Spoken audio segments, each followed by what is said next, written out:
Welcome to Off the Shelf. August is Women in Translation Month, and it's dedicated to highlighting literature that's written by women in languages other than English, as well as the women that are translating those works. Less than 30% of all works that are translated yearly are by women authors. So we wanted to give you some recommendations to kind of get you started discovering and reading these translated books written by women from around the world. You can read them now, add them to your TBR for later, to read in the future. But let us know in the comments what you think about these picks, if you have anything else you'd like to add. And don't forget, if you want to be notified of any upcoming videos, like and subscribe below. But now we're going to get to those books. I have joining me today Ebony, our Makerspace librarian, who enjoys reading translated books. So I was going to ask you, what are some of your favorite authors that you like to read in translation? There's quite a few that I really enjoy. So the first one that I wanted to talk about is called Tender is the Flesh by Agustina Basterrica, and it was translated by Sarah Moss. And I would say out of all of the books on this list, it's probably the most graphic in its descriptions of horrible things happening to people. So this is your warning. Tender is the Flesh follows a man who works in the meat industry, except the meat industry consists of human beings, and a segment of the population has now been cattle due to animal meat now being poisonous or not able to be consumed by human beings anymore. And it explores uncomfortable topics regarding capitalism, body politics, and institutional violence. So I should start becoming a vegetarian now. Yes, okay. Especially before reading. Definitely before reading this. Let's see. So the next author that I want to talk about is one of my new favorite authors in the past couple of years. Her name is Bora Chung, and she wrote, her first translated book is called Cursed Bunny, and it's a chilling collection of short stories. It blends horror and science fiction, and it's a very good read.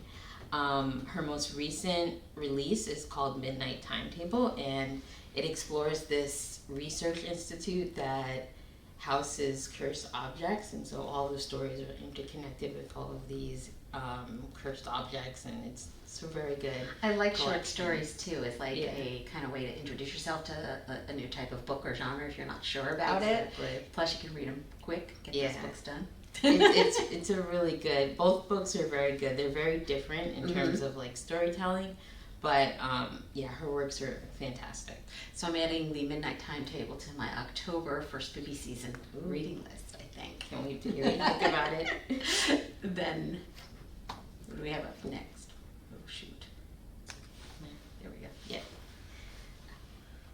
This is one that I actually cannot wait to read. When you recommended it and I read the description, what it was about, but I'll let you tell us. So this one is called Confessions by Kane Minato, and it's translated from the Japanese, and basically it's a psychological thriller about this teacher whose daughter passed away, her young daughter passed away, and she knows that one of her students is responsible for the death of her child.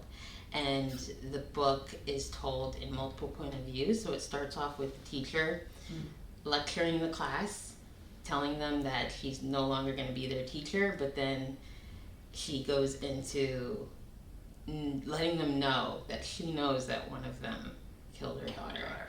And all of the perspectives in the book are really interesting. They all tie together. Sometimes you get multiple point of views of the same scene.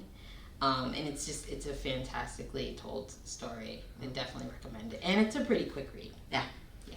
How's the audio? Did you listen to it at all? Because I saw no audio. I didn't listen to it. I read it, but I'm sure the audio was great. Okay. So the next book that I wanted to talk about is an author that just won the Nobel Prize in Literature in 2024. Her name is Han Kang. She's a Korean author, and one of her most popular books is The Vegetarian. But I'm actually today going to talk about one of my favorite books of hers, which is Human Acts, and it's a work of historical political fiction. And it follows the events of the Gwangju uprising in South Korea in 1980, and it explores memory and political violence and institutional violence, and it's a very, very well done story based on real events. And it's a very harrowing read, but very informational. I it's learned very, so much from like the historical fiction, especially with Exactly. like kind of current events stuff going on. Exactly, yeah. I really like that. So I definitely recommend that for sure. Okay. And then this is another one that I've This heard one? so much about. I like the title, Convenience Store Yes. Women. I don't have any more notes after this, so okay.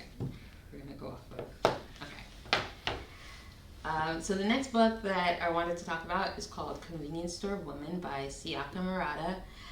It's literary fiction translated from the Japanese, and this book it's such a good book. It's very it's one of those books where you kind of just explore someone's everyday life. So there's this woman who works at a convenience store, and she's very happy with her life.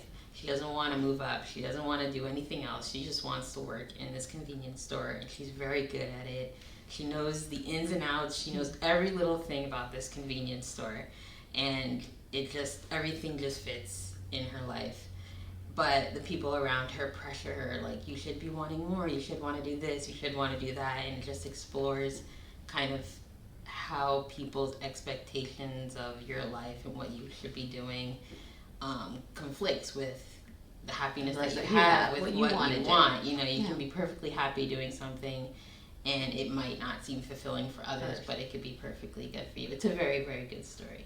Sounds kind of like a little uplifting, like that. If you're happy with what you're doing, then it doesn't matter. You gotta read it and see. I will. So the next book is called Revenge by Yoko Ogawa, and this is a gothic horror, psychological suspense, a bunch of interconnected short stories.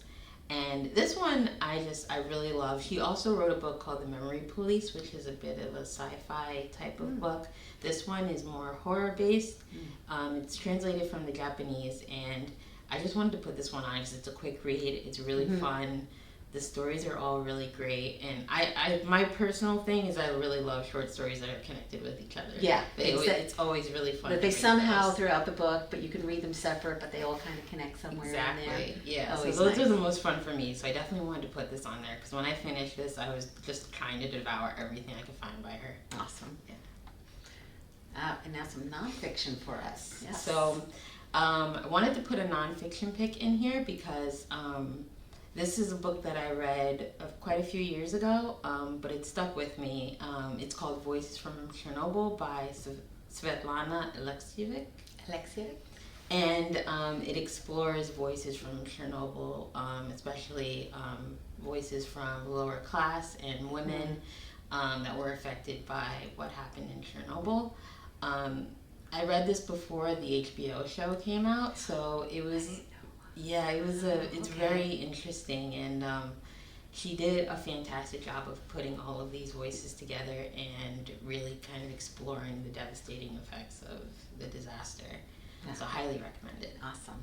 And it's translated from the Russian. From Russian, yes. And you always have such great picks. So I'm like, I added a whole bunch to my list because I realized while I've read translated books, most of the translated books that I have read have been by men, and I like them. I love a good translation. So I now have a whole other area to see other viewpoints from people who've written around the world. So kind of looking forward to it. It's really nice. And one thing that I really love about translated works is that they're kind of like, in a way, tried and true already because they're already big hits in their own countries. So the reason they're translated is because they've already done so well. So you're kind of like, not guaranteed that you're going to like it, but you kind of know that there's going to be a good conversation around the book already.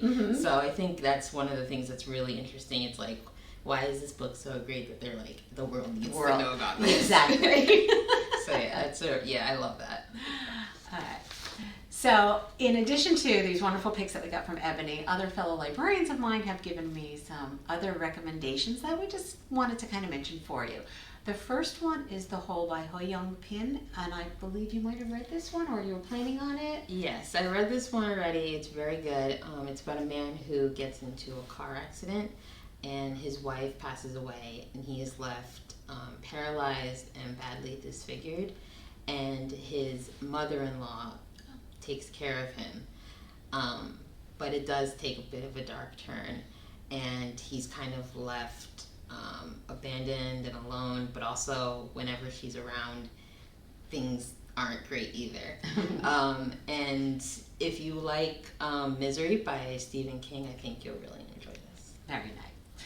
The next one we have is My Brilliant Friend by Elena Ferrante, and it's translated from the Italian. It's a historical fiction, just in case you thought all translated works were, thrillers.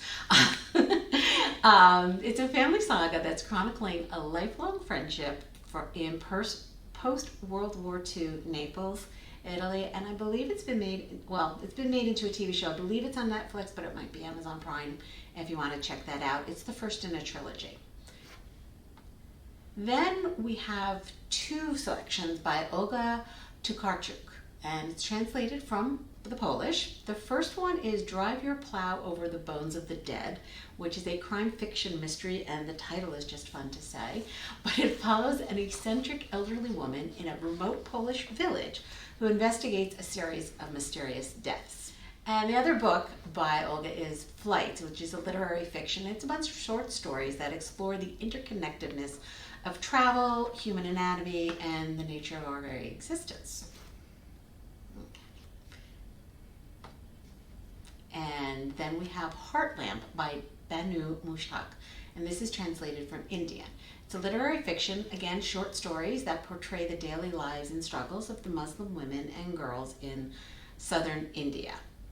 Then we have Kairos by Jenny Erpenbeck, and it's a German historical fiction romance between a young woman and an older married man in 1980s East Berlin. Okay, and then lastly, we have Celestial Bodies by Yoka Al-Harathi. Is that right? Al-Harathi? And it's translated from the Arabic. And it's another historical fiction and family saga about the lives of three sisters and their families in Oman from 1970s through the early 2000s.